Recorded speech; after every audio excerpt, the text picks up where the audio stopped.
자, 이번 시간은 등기 신청 방식 등에 따른 분류에서 방문 신청하고요, 전자 신청이라는 개념부터 확인하겠습니다. 그래서 지금 29회 때인가요? 방문 신청이 두 문제나 구성이 돼서 상당히 지저분한 걸 가지고 구성을 했던 바가 있습니다. 그래서 뭐 설명을 드리긴 할 텐데 큰 의미는 없고, 지금 이제 주기상 전자 신청이라는 주제가 아무래도 주연 출제 이슈가 되게 될 겁니다. 그래서 자, 일단 방문 신청은요, 등기소에 가서 신청서에다가 써가지고 제출하는 방법. 아까 부동산의 표시, 신청의 표시, 등기 원인, 등기 목적, 관할 이런 것들을 써서 제출한다. 물론 등기필 정보도 매도인이 갖다라면 써내야 되겠죠. 자, 이런 게 하나가 있고요. 또 하나 방식이 있어요.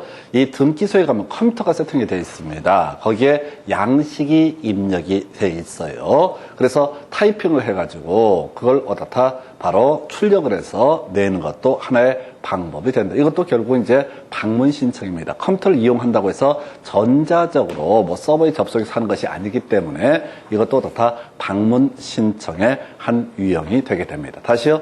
방문 신청이 뭐라고요? 신청서 종이로 써가지고 제출하는 게 하나의 방식이 될 수가 있다. 가장 일반적인 모습이 되겠죠. 그런데 등기소에 있는 컴퓨터라고 하는 것에다가 그 파일을 열어서 등기 신청서 양식이 있겠죠. 거기다가 타이핑을 해서 제출하는 것도 방문 신청의 한 내용이 된다. 이에 대해서 전자 신청은 굳이 등기소에 갈 필요 없이 그냥 인터넷망을 이용해서 등기 신청하는 것을 뭐라고 한다? 전자 신청이라고 하는 거. 그래서 이게 이제 방문 신청과 전자 신청이 있는데, 전자 신청 같은 경우는 마치 인터넷 뱅킹하고 똑같아요, 구조가. 먼저 가서 사용자 등록을 해야 되고, 그리고 나서 돌아와서 뭘 한다고요? 컴퓨터로 저 등기 신청을 하는 것을 전자 신청이라고 부르게 됩니다. 간략하게 보겠습니다. 여기 이제 방문 신청에서 신청인 또는 대리인이 등기소에 출석해서 신청 정보 작성하고요, 첨부 정보도 같이 제출하는 방법. 물론 이제 자격자 대리인은 그 대리인이 직접 꼭 출석을 해야 되는 것은 아니고 직원을, 사무원을 출석해서 제출케 할 수 있다. 큰 의미는 없습니다. 자격자 대리인은 법무사, 변호사를 의미한다고 생각하시면 좋겠습니다. 자, 그래서 신청서의 작성 방법이 이슈가 됐어요. 이걸 보면 이제 뭔 소리인지 감이 안 와. 자, 서면에 적은 문자의 정정 등을 한 경우, 이게 신청서에 필기로 쓴 거예요, 손으로. 정정을 했다, 바꿨다라고 한 경우, 글자 수, 바꾼 글자 수를 그 신청서 난 외에다가 적어야 되고, 그리고 그 문자의 앞뒤에 가로를 붙이고 이를 날인 또는 서명한다. 그러면 이제 정정이란 말을 변경이라고 바꿨다 하십시다. 그러면 이때는 어떻게 한다고요? 두 글자라고 이렇게 난 외에다 적어야 될 것이고, 이 문자의 앞뒤에다가 지금 정정이라고 한 부분에 앞뒤에 가로를 치고 여기다가 서명, 날인 또는 뭘 해야 된다? 서명을 해야 된다. 이런 식의 논리 구조. 두 번째, 방문 신청을 하는 경우 신청 정보의 내용을 다 적고 마지막에다가는 뭘 한다고요? 기명 또는 날인이라고 하는 거. 마지막에는 뭘 해야 된다? 기명 또는 날인이라는 것을 해야 된다. 그러니까 이게 일반적인 등기 신청서는 부동산의 표시, 신청의 표시, 등기 원인, 등기 목적, 관할 등등등을 표시하고 마지막에 서명 또는 날인을 하면 된다. 근데 중간에 바꾼 것이 있다. 두 글자를 바꿨네요. 그럼 두 글자로 표시해주고, 과양 괄호 열고 과양 쪽에 괄호를 넣고 여기다가 기명 또는 날인을 하도록 한다. 뭐 이런 것들이 있겠고요. 그 다음에 혹시 하다 보니까 신청서가 여러 장이다 라고 하면 소위 간인이라고 해서, 이게 이제 중간에 조작할 수 있으니까 두 개 계약서 두 페이지다. 그럼 중간에 도장을 찍게 되는 식의 방식을 뭐라고 그런다? 간인이라고 얘기를 하게 됩니다. 해서 신청서가 여러 장일 때 등기 경우로서 간인을 해야 될 텐데, 혹시 등기 권리자 의무자가 여러 명이면 그 중에 한 명만 어떻다? 간인을 해도 된다. 만약에 매도인이 갑이고요, 을과 병과 정이 지금 매수인이다, 공유로 매수를 한다라고 했을 때 얘들이 다 도장 찍게 되면 더러워서 알아볼 수가 없을 거야. 갑도 사인하고 을도 사인하고 병도 사인하고 정도 사인하고 하면 나중에 글씨 어떤 새끼가 크게 써버리면 어떻게 된다고? 개판된다고. 갑이 처음에 갑 이렇게 크게 써. 그럼 이제 을부터 야리는 거지. 뭐 저런 새끼가 다 있어. 그럼 을은 조그맣게 써야 되고, 병도 조그맣게, 더 이상 쓸 수 없게 되는 정은 나보고 어쩌라고. 이렇게 할 필요가 있는 게 아니라, 한 사람은 어떻다? 간인해도 된다. 이걸 가지고 시험 문제 구성할 때, 기명 및 날인. 이렇게 해서 틀리게 뽑았다고. 유치찬란하게. 우리가요, 서명 및 날인이 문제가 되는 게 공인중개사법을 가게 되면 확인설명서와 거래계약서에 기업 공인중개사 이런 사람들이 어떻다 서명 및 날인을 해야 됩니다. 다시요, 거래계약서고 확인설명서. 우리 공인중개사 관련 시험에서 서명 및 날인이 문제가 되는 건 뭐라고요? 확인설명서와 거래계약서만 서명 및 날인이고 다 나머지는 뭐라고요? 서명 또는 날인. 이런 논리 구조예요.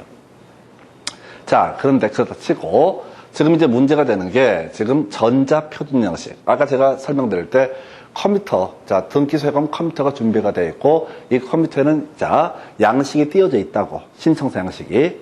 그럼 복잡스럽게 뭘 할 필요가 없어. 뭐 정정했다고 해서 글자 수를 적고 이렇게 할 필요가 없다. 그럼 지워버리면 되죠. 백스페이스로 지운 다음에 다시 입력을 하면 되는 거니까. 이게 전자표준 양식. 근데 용어상 전자표준 양식 하니까 마치 전자신청 같은 느낌이 자꾸 준다고. 전자표준 양식이라는 표현 때문에 마치 전자신청 같은 착각을 하게 된다고. 이거 아니고 이건 출력해서 제출하는 거야. 가볼까요? 자, 전자표준 양식의 등기 신청의 경우 할 수 있습니다.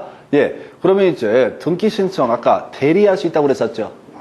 매도인, 매수인 두 사람이 공동 신청할 때 매수인이 어떻다? 매도인을 대리해서 신청할 수 있다. 이게 가능하다고. 그래서 말이 좀 어려워. 자격자 대리인이 아닌 자도 어떻다? 대리해서 등기 신청할 수 있다. 뭐 당연히 가능한 거죠. 원래 나중에 전자 신청은요, 자격자 대리인만 대리 신청할 수 있습니다. 법무사만 전자 신청을 대리할 수 있다고요.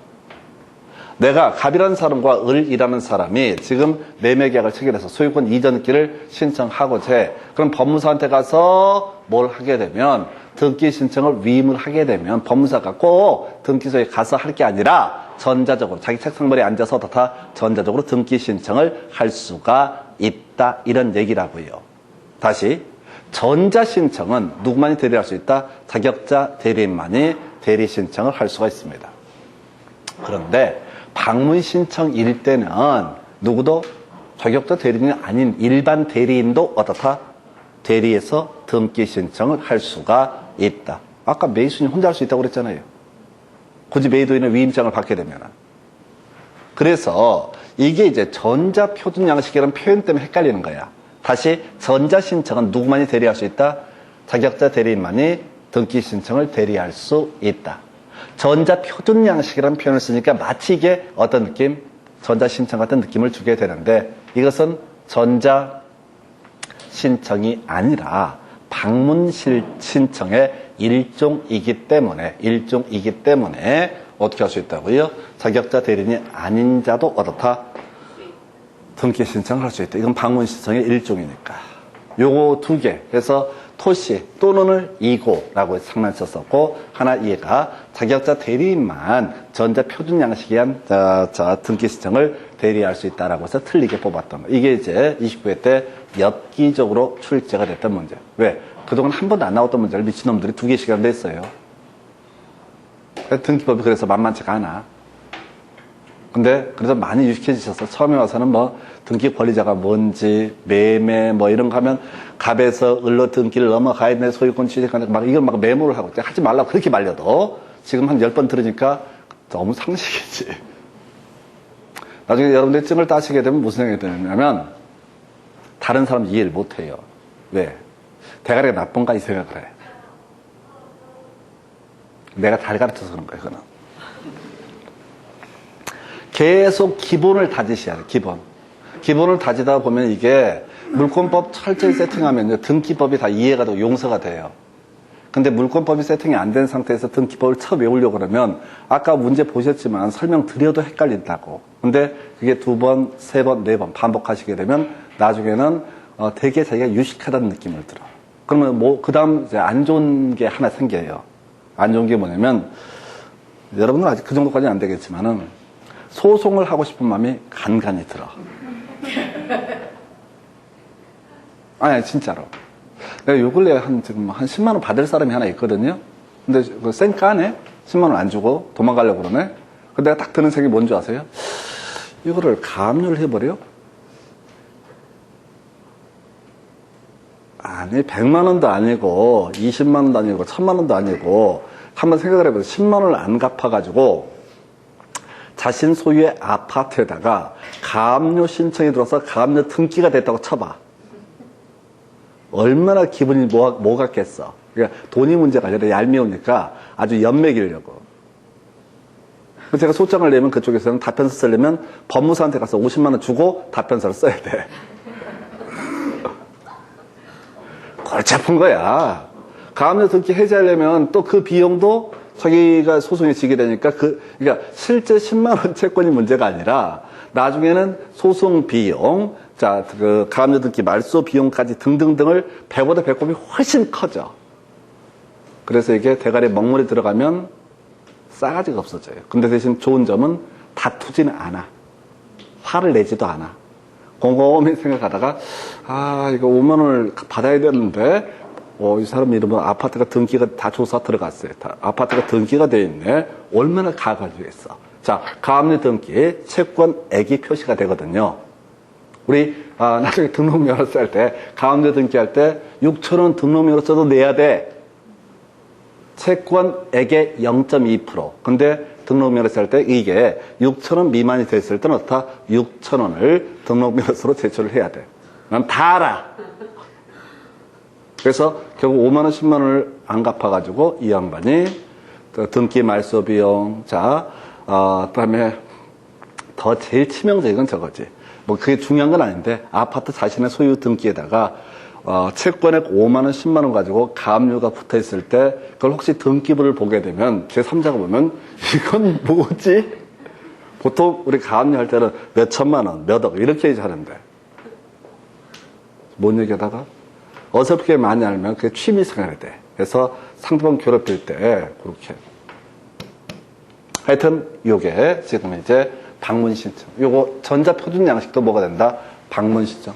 기분 억울하고 그러면 저한테 오세요. 제가 소장 전문이에요. 없는 사건도 잘 만들어내요. 진짜예요. 저 작년인가도 제 친구 중에 한 놈이 하여튼 유치한 일로 하여튼 상처를 받았어. 기분이 되게 나쁘게. 그래? 어떻게 해야 되냐? 걱정 마. 내가 소장 써줄게. 그래서 서류 쫙 입증해 보이고 뭐 등등등 한 2, 3일 걸려. 짜증나게. 그것도 무슨 건수도 안 돼. 근데 기분 나쁘니까, 근데 좋게 얘기하면 말할 길을 못 알아쳐먹으니까 형사 고소 들어가니까 거기 와서 어떤 놈이 와서 무릎을 꿇고 용서를 구합니다. 인터넷 댓글 쌍욕했던 거.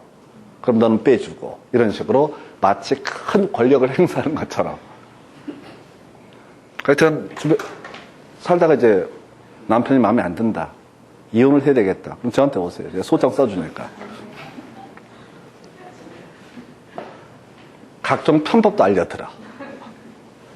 근데 이렇게 말씀 안 드려도 전에 작년인가 인강하시는 분 중에서 뭐 하여튼 되게 가슴 아픈 일이 있었는데 저한테 와서 또 전화하셨더라고. 전화하셨고 한 2시간 동안 상담을 했네. 학원 상담을 한 게 아니라 인생 상담을 해줘.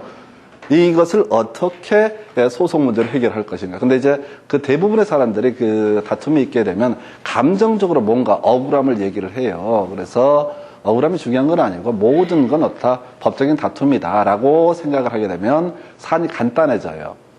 근데 이제 사람 마음이라는 게 그런 거지. 억울함이 있을 때 점집에 가서 그 무당한테 억울함을 토로하는 것. 또는 이제 정신병원 가서 답답하니까 정신과 의사하고 상담하면서 마음의 상처를 치유받는 거. 그리고 제일 좋은 방법은 마음의 상처가 있을 때는 변호사나 저처럼 소장을 쓸 수 있는 사람하고 만나서 소장을 쓰면서 희열을 느끼는 거. 5만 원 채권을 퇴소하기 위해서 가압류 신청을 한다.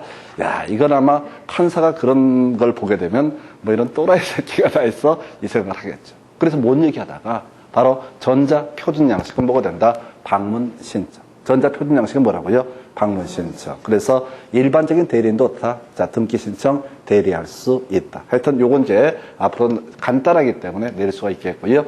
이제 전자신청이라는 개념을 설명을 드리겠습니다. 미리 결론부터 가셔야 돼. 지금요, 이 전자신청을 하기 위해서는 사용자 등록이라는 개념이 이슈가 되게 됩니다. 사용자 등록이라는 게 이슈가 되는데, 안 중요해요. 안 중요하다고. 이건 이제 기승전결 얘기에 따라서 앞쪽 얘기는 던져주는 거예요. 틀리든 맞든 답이 안 되고, 주로 뒤에서 답을 뽑아내게 됩니다. 그래서 전자신청이라는 것은 일단 누가 하는 거냐면, 자격자 대리인만 얻어다 전자신청을 할 수 있다. 대리에서 신청할 수 있는 사람은 누구와? 자격자 대리인만. 그래서 이제 스토리를 가보겠습니다. 자, 전자신청이라고 하는 거, 전산정보 처리 조직을 이용해서 신청 정보, 첨부 정보를 보내는 방법에 의한 등기 신청. 그래서 자, 사용자 등록 먼저 돼야 됩니다. 전자신청을 하고 싶은 사람은 어떻다? 자, 그 당사자 먼저 사용자 등록을 해야 됩니다. 또는 이제 법무사 변호사, 소위 자격자 대리인이라고 하는 사람도 등기소에 맨날 왔다 갔다 하는 게 힘들어. 그러면 어떻게 한다? 바로 전자신청을 하고자 하는 자격자 대리인도 사용자 등록을 먼저 해야 된다. 그래서 자, 당사자 경우수를 볼까요? 자, 내가 사용자 등록을 하게 되면 내가 직접 소유권 이전 등기나 이런 것들을 어떻게 할 수 있다? 바로 소유권 이전 등기 등을 직접 컴퓨터로 신청을 할 수가 있다. 이렇게 그림을 잡게 되는 거예요.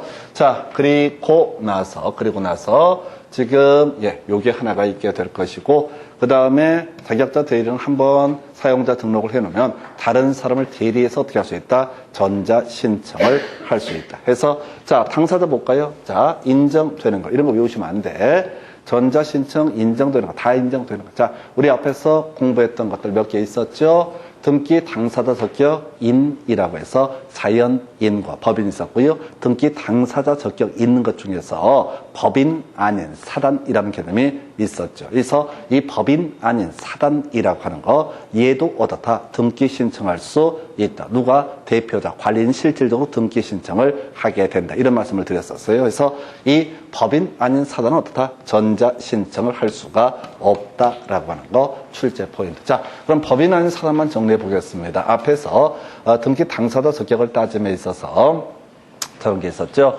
법인 아닌 사단 명의로 등기 명인이 될 수가 있다. 그리고 이제 실제 등기 신청은 대표자나 관리인이 등기를 신청한다. 한 걸음 더 들어가서 이 법인 아닌 사단이 등기 의무자가 되는 경우 이때는 정대대 결이라고 해서 종중청의 또는 사원청의 결의가 있었음을 증명하는 정보를 첨부 정보로 제공을 해야 된다. 다만 등기 권리자일 때는 정대대 세 가지로 충분하다.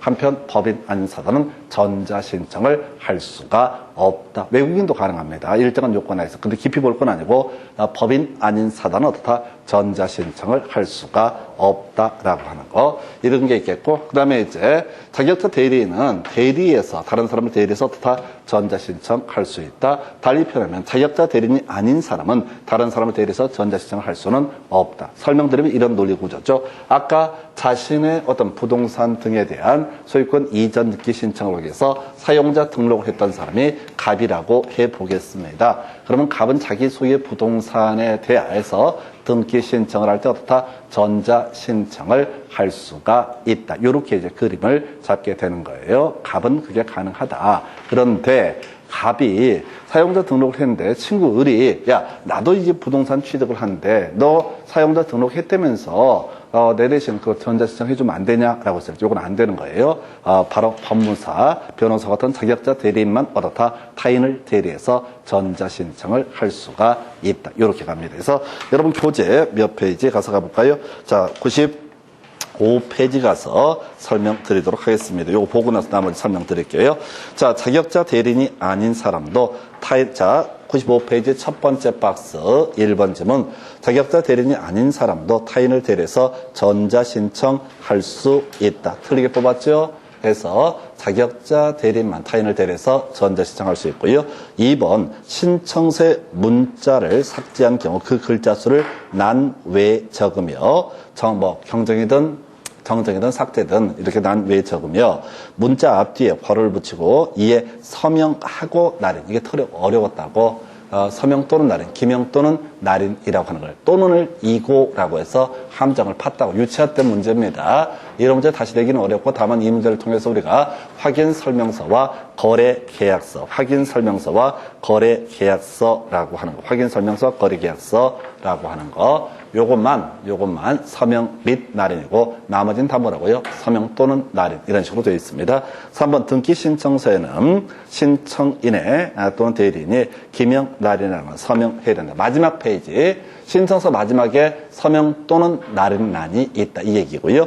그다음 4번 신청서에 간인을 하는 경우 등기 권리자가 여러 명이고 등기 의무자가 한 명일 때 등기 권리자 등 한 명과 등기 의무자가 간인하는 방법. 그러니까 한쪽이 여러 명이라 할지라도 어떻다? 그중에 한 명만 간인을 하면 된다. 그 다음에 5번 전자표준 양식에 따른 등기 신청의 경우 자격자 대리인 아닌 자도 타인을 대리해서 등기를 신청할 수 있다. 이게 방문 신청의 일종이기 때문에 방문 신청의 일종이기 때문에 이렇게 가능하다 이렇게 설명을 드리고 이게 답이 됐었어요. 그래서 지금 이 문제가 29회 때 2개나 방문 신청에서 2문제나 구성을 했습니다. 그래서 우리가 이제 추정컨대 앞으로 문제 구성할 건 아무래도 어디에서 나올 것 같아요? 바로 전자신청이 오히려 출제 이슈. 그러니까 전통적으로 전자신청에 대해서만 간간히 나오다가 29회 때만 특이하게 방문 신청이라는 엽기적인 영역이 출제가 됐습니다. 그래서 95페이지 두 번째 박스 1번 외국인은 출입국 관리법에 따라서 외국자 전자 신청할 수 없다라고 되어 있죠. 틀렸죠? 전자 신청할 수 없는 거 딱 한 가지에서 법인 아닌 사단은 어떻다? 전자 신청을 할 수 없다 해서 2번 집은 오른편. 그래서 이것도 읽지 말고 전자 신청에서는 안 되는 거 2가지, 자, 안 되는 한 가지구나. 법인 아닌 사단은 어떻다? 전자 신청 할 수 없다라고 하는 거. 이게 이제 하나의 이슈가 되게 될 것이고요. 또 하나의 쟁점이 될 수 있는 것이 바로 자격자 대리인은 타인을 대리해서 전자 신청을 대리할 수 있지만은 자격자 대리인이 아닌 사람은 어떻다? 타인을 대리해서 전자 신청을 할 수 없다. 그런 얘기들이 주요 쟁점. 여러분 교재 이제 96페이지 가서 신청 단위에 따른 분류라는 주제 설명드리겠습니다. 자, 요거 이제 같이 묶어서 이제 한두 개를 더 봐야 되는데, 여러분 교재 기준 요거부터 볼까요? 등기 신청은 신청서 한 장에다가 등기 신청을 한다. 이게 이제 한 건당 한 개 부동산에 관한 신청 정보를 제공해야 된다라고 이렇게 되어 있습니다. 자, 우리 앞에서 이제 몇 개 이제 공부하셨는데 저당권 관련해서 아까 등기할 수 있는 권리 중에서 권리, 질권이라고 하는 것을 설명을 드린 바가 있습니다. 그래서 우리 부동산 학기론에서 저당의 유동화라는 부분을 설명을 드리면서 했던 얘기 중에 하나가 뭐냐면 금융기관이 저당권자가 자 투자자에게 아예 지분권을 다 넘기면 투자자가 책임을 지는 MPTS라는 형태, 그 다음에 금융기관이 책임을 지게 되면 MBB라는 형태, 그 외 저당의 유동화에서 다양화, CMO 이런 것들이 존재한다. 그러면서 그게 이제 투자자한테 지분권을 넘기지 않고 MBB를 발행할 때는 거기다가 투자자의 권리를 보장하기 위해서 권리 질권이라는 형식으로 등기를 하게 된다. 해서 저당권에서 권리 질권이 하나 문제가 되고요. 여기 공동 저당도 저당권의 주요 이슈가 되게 됩니다. 자, 우리가 이런 얘기 한번 해볼까요? 나중에 지방세라는 세법을 공부하다 보면 그런 얘기를 하게 됩니다. 지방세라고 해서 지방세는 그 지자체 단위로 어떤 세금을 뜯어내는 거예요. 그래서 나중에 재산세 같은 경우 그 지자체 관할구역 안에 있는 부동산으로 소위 이제 물납을 허가하는 경우도 존재합니다. 자, 이 등기라고 하는 것도 토지 관할이라고 얘기를 합니다. 자, 서울에 살고 있는 사람이 제주도에 있는 땅을 사게 된다. 그러면 등기소는 제주 지역 관할한 등기소가 다 담당을 하게 된다. 그래서 소위 토지 관할이라는 개념이 존재하게 됩니다. 그래서 이 명제 보게 되면요, 같은 채권의 담보를 하기 위해서 소유자가 다른 여러 개의 부동산에 대해서 저당권 설정 등기를 신청하는 경우 그 같은 등기소 관할 내에는 여러 개의 부동산에 관한 신청 정보를 일괄해서 제공하는 방법을 할 수 있다. 그래서 예를 들어서 안양이라는 도시가 있고 안양시에 갑이라고 하는 사람이 소유하고 있는 토지, 을이라는 사람이 병이라는 사람이 소유하고 있는 토지가 있다. 그런데 예를 들어서 갑이 돈을 빌리는데 갑이 여기다 저당권 등을 설정을 하게 되는데 자기의 자산만으로는 담보 가치가 부족하다. 그러면 친구, 가족, 을, 병에 부동산도 같이 묶어서 어떻게 할 수 있다? 바로 저당권을 설정할 수 있다. 이걸 나중에 공동저당이라고 부르게 됩니다. 근데 이 공동저당이라고 하는 거, 이거는 원래는 아까 신청서 하나에다 부동산 하나 표시한다고 그랬다고요? 신청서 하나에다 부동산 하나 표시한다고. 근데 이렇게 여러 개 물건을 대상으로 해서 공동저당을 설정한다라고 하면 하나의 신청서에 여러 개 부동산, 가불병이 소유하는 모든 부동산을 다 표시를 하게 된다. 다만 주의하셔야 할 게 토지관할이라는 개념 때문에, 같은 등기소 관할구역 내에 있는 부동산에 대해서만 어떻다 공동저당을 설정할 수 있다라고 하는 거, 이렇게 설명드립니다. 그래서 하여튼 공동저당이 하나의 이슈가 되게 될 것이고, 자, 그리고 나머지 내용 하나 보고 나서 취약까지 볼까요? 자, 관할이라고, 등기사무는 부동산 소재지를 관할한 등기소에서 담당한다. 그래서 안양시 관할 토지 같은 경우는 안양시 소재 등기소에서 담당한다. 제주도 같은 경우는 제주도 관할 등기소가 담당을 하겠지요. 자, 그런데 관할의 위임이라고 해서 대법원장 어느 등기소에 관할에 속하는 사안을 다른 등기소에 위임케 할 수 있다. 그래서 우리가 자, 지금 이 대법원 홈페이지에 접속을 하게 되면 자, 인터넷 등기소라고 하는 게 있어요. 거기다가 일정한 등기 신청 등을 할 수가 있거든요. 그래서 그 얘기를 지금 하고 있는 겁니다. 그래서 그 뭐 이름이 상당히 길던데 제가 이름이 지금 기억이 안 나고 해서 위임케 할 수도 있다. 자, 그래서 이건 뭐 자, 큰 쟁점 안 되고 지문 하나짜리고, 자, 우리가 아까 일괄해서 신청한다라고 설명을 드렸는데 여기서 파생되는 개념이 어떻다? 일부 취하할 수 있다라고 하는 거 기억하셔야 돼요. 그래서 좀 볼까요? 자, 갑 소유의 X 부동산, 을 소유의 Y 부동산, 병 소유의 G 부동산이라고 하는 것을 담보로 해서 저당권을 설정을 한다고 해보겠습니다. 그리고 이것이 동일한 관할구역 안에 있는 부동산이라고 했을 때 하나의 신청 정보에다 X, Y, G라고 하는 이 부동산을 모두 담보로 해서 다 공동 저당을 설정할 수 있다. 신청서 하나에다가 여러 개 부동산을 표시할 수 있다. 자, 이렇게 공동 저당을 설정하려고 했는데 나중에 보니까 예를 들어서 X 부동산하고 Y 부동산 만들어도 충분히 어떻다 담보 가치가 인정이 된다고 채권자와 협의가 이루어지게 됩니다. 그럼 굳이 자, G 부동산까지 같이 엮어서 등기 저당권 설정 등기를 할 필요 없죠. 등기 신청에도 아직 처리가 안 된 상태에서 어떻게 할 수 있다? 일부 취할 수 있다라고 하는 거 해서 하나의 신청서로 수개 부동산에 관한 등기를 신청했을 때 일부 부동산에 대해서는 그 등기 신청을 취하할 수 있다. 그 이제 이 얘기가 결국은 일괄 신청하고 등기 신청 취하는 얘기가 서로 연계가 되어 있는 거예요. 그래서 일부 취하할 수 있다. 그래서 최근에 일괄 신청 나왔으니까 거꾸로 얘기하면 일부 취하가 또 출제 이슈가 될 수도 있을 겁니다. 그리고 아까 우리 문제 통해서 봤던 것 중에 하나가 등기 성립 시기라고 하는 거. 자, 지금 보니까 효력 발생 시기 접수한 때부터 어떻다? 효력이 발생한다. 그러면 언제 접수가 된 것이냐라고 할 때 저장된 때 어떻다? 접수한 것으로 본다. 그래서 아까 우리가 등기 신청이라고 하는 게 전자신청도 있었고 또는 방문 신청도 있는데 결국은 등기소의 등기관이 방문 신청이라고 했을 때 이 내용을 컴퓨터 서버에다가 입력한 때 어떻다? 자, 저장된 때, 저장이 될 때, 입력해서 저장이 될 테고, 저장이 되면 어떻다? 접수된 것으로 보고, 접수한 때부터 어떻다?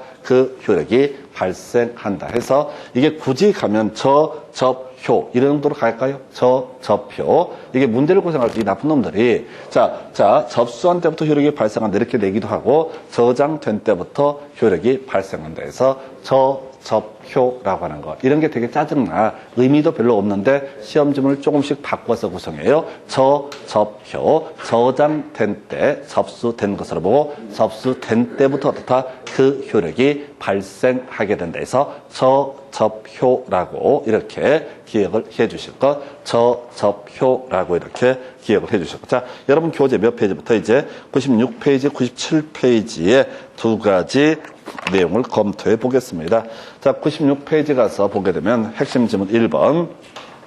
특별한 사정이 없는 등기 신청은 한 건당 한 개의 부동산에 대한 신청 정보를 제공하는 방법으로 해야 된다라고 되어 있죠. 해서 오른편. 두 번째, 같은 채권의 담보를 위해서 여러 개 부동산에 대해서 저당권 설정 등기를 신청하는 경우 그 부동산에 관할 등기소가 다르면 한 건의 신청 정보로 일괄해서 등기 신청을 할 수가 없다라고 해서 하여튼 자주 나오니까 자, 관할도 동일했을 때마다 다 묶어서 공동 저당 등을 설정할 수 있다. 이런 식의 취지. 다시요. 이거 있었잖아요. 같은 채권 담보 저당권 설정 등기할 때 등기소 관할이 동일했을 때만 어떻다. 공동 저당 설정할 수 있다. 그러니까 아까 이런 식의 얘기 안 된다고 그래요. 서울에 있는 토지하고 제주도에 있는 토지하고 광주에 있는 토지를 다 묶어가지고 공동 저당을 설정한다. 이런 것들은 허용되지 않는다. 같은 등기소 관할 구역 안에 있는 부동산 여러 개를 묶어서 어떻다.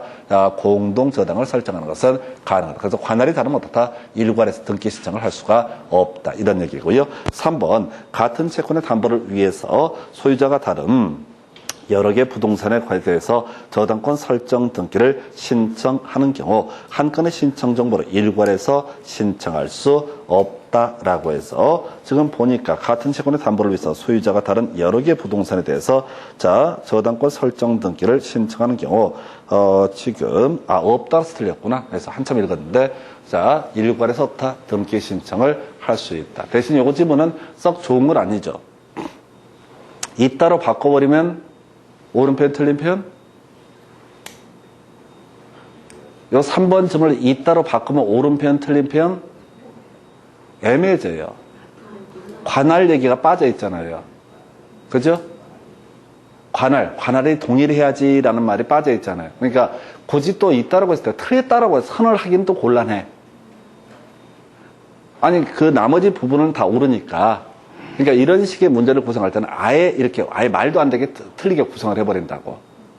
어찌됐든 같은 채권 여러 개 부동산 같은 등기소일 때 일괄해서 신청할 수 있다. 어찌됐든 얘는 자주 지금 나오고 있는 그런 주제예요. 8년 동안 지금 3번 일괄 신청 나왔다고요. 그리고 그 전에 한참 유행했던 게 뭐라고요? 일부 취하라고 하는 거. 요게 출제 포인트. 근데 최근 8년 동안 일부 취하는 안 나왔었어요. 그러니까 지금 이제 그렇게 보시고 여러분 교재 97페이지 지문 한두 개 더 보겠습니다. 대법원장은 어느 등기소에 관할에 속하는 사물을 다른 등기소에 위임케 할 수 있다. 오른편. 특별히 이런 게 어려워. 자, 사실 이 문제는 전에 박스형 중에서 옳은 걸 모두 연결하시고 이런 식의 문제를 구성했던 그런 패턴입니다. 두 번째 박스요. 저표. 외울 게 뭐라고요? 저표. 저장된 때 접수된 것으로 보고 접수된 때 어떻다 효력이 발생한다 라고 해서 등기 신청은 신청 정보가 전산정보 처리 조직에 저장된 때 접수된 것으로 본다. 맞죠? 그죠?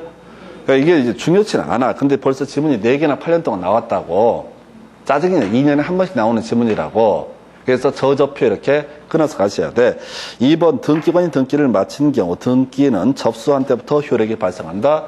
효력 발생한다 앞에 접수. 이것도 맞는 거죠. 3번 등기를 마친 경우 등기의 효력은 대부분 등기 규칙이 정하는 바에 따라서 저장된 때 발생한다. 효력이 발생한다 앞에 저장된 때 접수된 때. 다 같은 말이죠.